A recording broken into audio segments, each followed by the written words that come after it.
Congratulations! You now have a diverse group of people. Your team is now diverse.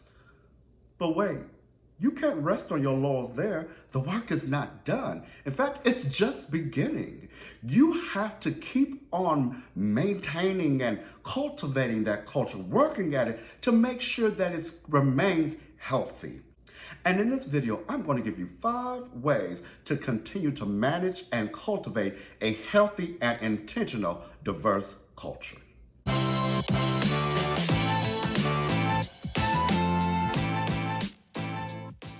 Now, if this is your first time to the channel, I want to welcome you.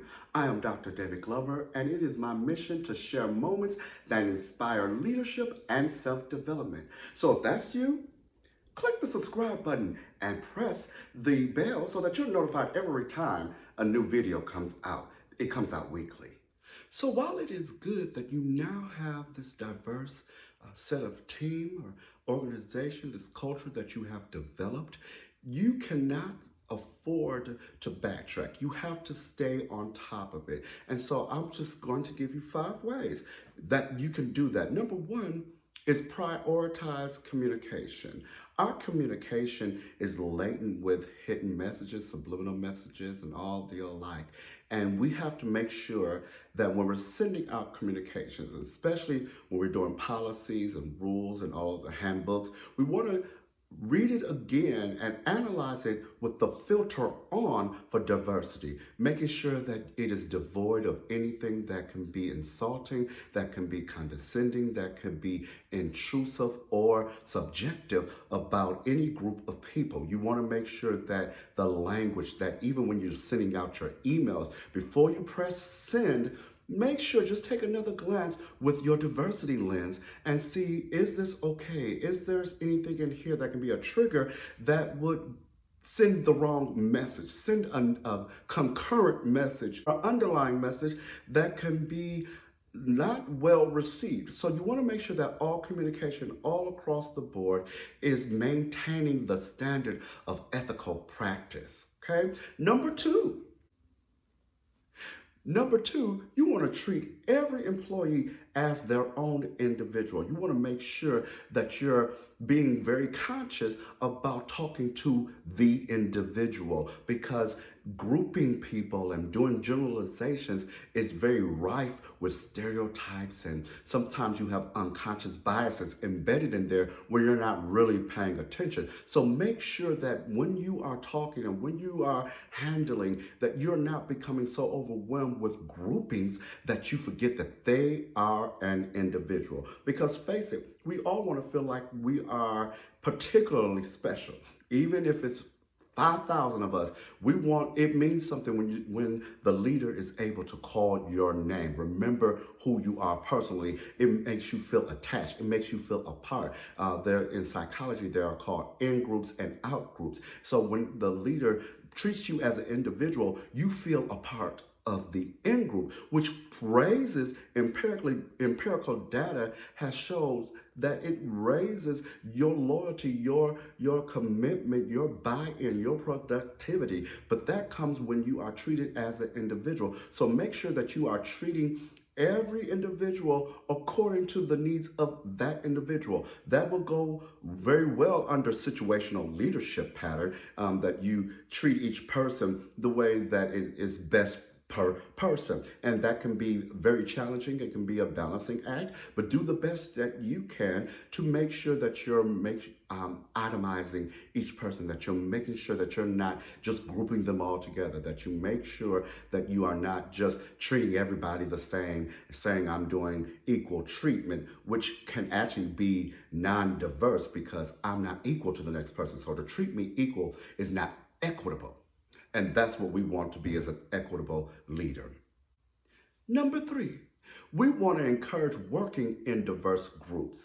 How many times have we seen it where a group of people are asked to pair up with somebody or get in groups of 5 or 3, and you see people scatter, and without doubt, they all go to like-minded people that are familiar, people who look like each other, people who they have assumed to be like themselves. They automatically go to what they feel familiar with, what they feel comfortable with. But it's up to you as the leader to make intentional decisions of how to group people who are not like each other. So a lot of times, a lot of burgeoning friendships and bonds and for ongoing companionship was birthed out of the unfamiliar, and they were forced to talk to each other. They never would have even thought about talking to the person or developing a relationship with a person, but a situation caused them to be able to link up and see that they are more alike than they are different.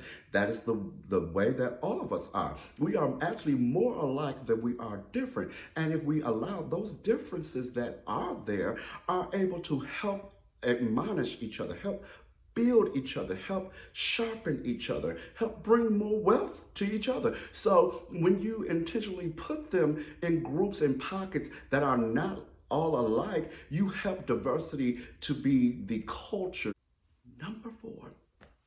Number four is to make sure that you always base your standards of your rubric in an objective criteria. Make sure when you're going to review and you're going to rate anything, any performance, any behaviors, that you do so with an objective base standard. You want to make sure that put on again your diversity lens and see, is there something I need to consider as I'm making this rubric so that it's fair and equitable, that I'm not asking something that is unfamiliar, which would automatically put them at a baseline that's lower than the baseline of the other team members. You want to make sure that you're making this rubric, that you're making this measuring rod, that it has gone through the filters and the sifts and sieves of diversity to make sure that it is fair and equitable across the board. Okay?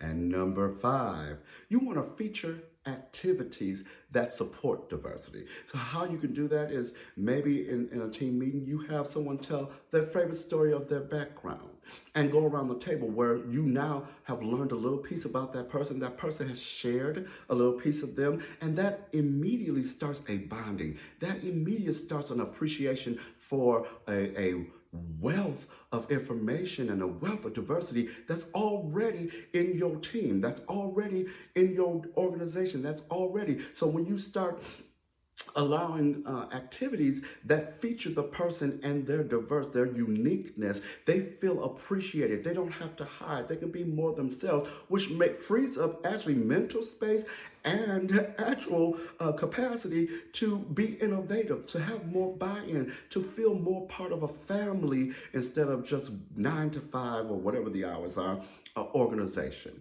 So I hope that this has helped you, and I look forward to our next meeting.